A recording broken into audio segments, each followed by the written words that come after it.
오늘 말씀은 에베소서 1장 15절부터 23절까지의 말씀입니다.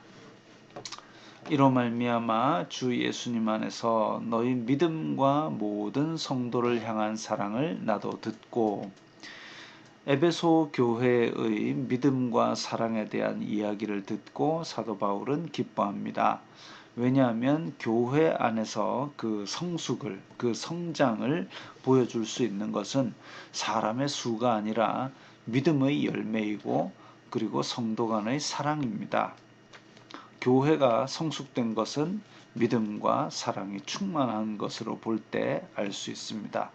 다른 것, 건물의 크기, 사람의 수, 헌금의 액수 이런 것이 아니라 믿음과 사랑, 그 이야기를 하자면 끝이 없는 교회가 정말 멋진 교회죠. 내가 기도할 때에 기억하며 너희로 말미암아 감사하기를 그치지 아니하고. 공동체가 성숙한 얘기를 들으니까 얼마나 감사하겠습니까?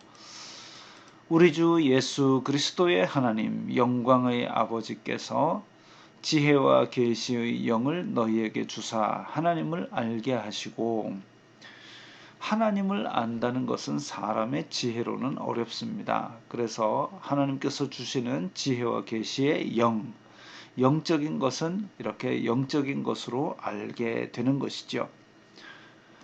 너희 마음의 눈을 밝히사 그의 부르심의 소망이 무엇이며. 자, 마음의 눈을 또 밝혀주셨습니다. 그래서 마음의 눈을 밝히면 밑에 있는 세 가지를 알 수 있게 되는데, 첫 번째, 그의 부르심의 소망입니다.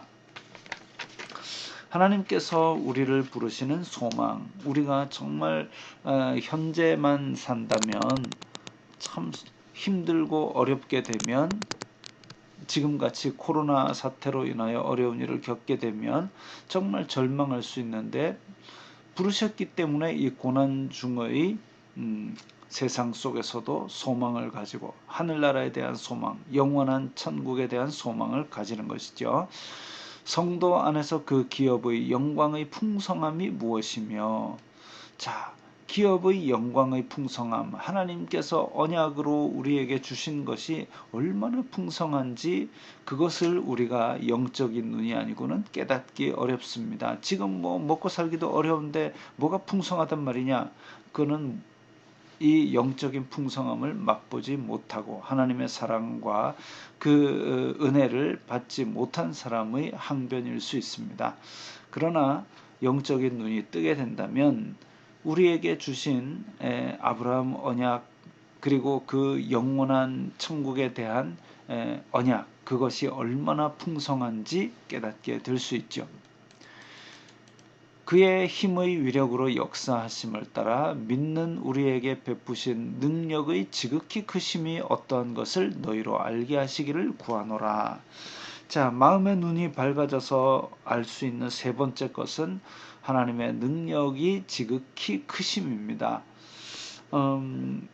이게 이제 좁게는 그 사도 바울에게, 아니 사도 바울은 그렇게 잡혀가지고 로마에 가서 갇혔는데 하나님의 능력이 크시다면 왜 감옥에 갇히느냐 이렇게 생각할 수도 있지만, 하나님께서 그 깐깐하고 성질 더러운 사도 바울을 하나님의 사람으로 구원하사 다른 사람을 위해서 목숨 바쳐서 복음을 전하는 그런 사람으로 만들어 주신 것이 바로 복음의 능력입니다. 복음의 능력 이래가지고, 하나님의 능력이 크다 이래가지고 내가 넓은 집을 사고 좋은 차를 사고 집에 돈이 그득그득 쌓여 나가고, 이게 하나님의 능력의 지극히 크심을 나타내는 것이 아니라 내 속에서 선한 일을 위하여 나를 바꾸시는 하나님의 능력, 구원받은 백성이 되게 하고 또 그 백성의 부르심에 맞게 살아가게 만드는 사람을 변화하는 능력, 이런 것들이 진짜 큰 능력일 것입니다. 그래서 영적인 눈을 뜨고 마음의 눈을 밝혀서 이런 것들을 깨닫게 하시기를 구하노라. 그의 능력이 그리스도 안에서 역사하사 죽은 자들 가운데서 다시 살리시고. 자, 하나님의 능력이 또 어디서 가장 강력하게 나타나느냐? 모든 사람을 구원하시는 예수 그리스도의 능력에서 가장 크게 나타납니다. 예수님께서 능력이 많으신 분이라 그랬는데 예수님을 조롱하고 때리고 핍박하는 무리들에게 예수님께서 하늘에서 벼락을 때리면 그게 진짜 능력이냐?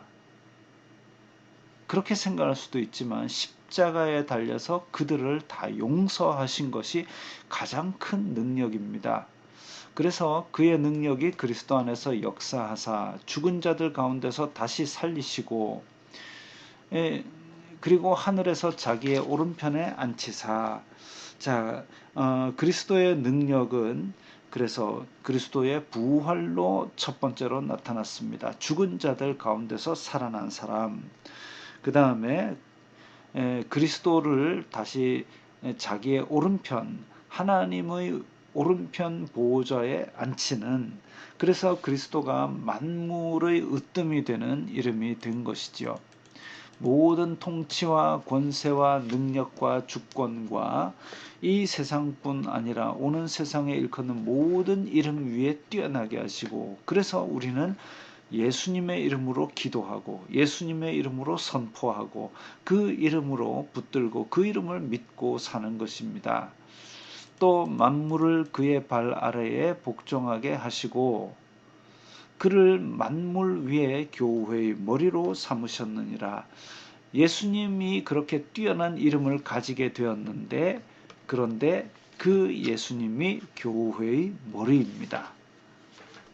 교회는 그의 몸이니 만물 안에서 만물을 충만하게 하시는 이의 충만함이니라. 자, 교회는 예수 그리스도의 몸, 머리는 예수 그리스도. 그게 교회론의 가장 기본입니다. 그래서 이 교회 저 교회 다 나누어져 있지만 그 교회가 각각이 아니라 그 모든 교회들이 한 몸인 이유가 교회의 머리는 예수 그리스도이기 때문입니다. 교회의 머리, 담임 목사가 교회의 머리가 아닙니다. 뭐 또 헌금 많이 하고 막 목소리 큰 장로님이 교회의 머리가 아닙니다. 교회의 머리는 오직 예수 그리스도입니다. 우리는 그 몸의 지체로서 누구는 손가락, 누구는 발가락 다 다른 일을 맡아서 한 몸이 조화롭게 되게 만드는 것입니다. 그래서 우리는 이런 생각을 가지게 될 때에 우리는 교회 안에서 겸손할 수 있고 교회 안에서 관용하고 포용하고 서로 사랑과 믿음으로 하나가 될 수 있습니다.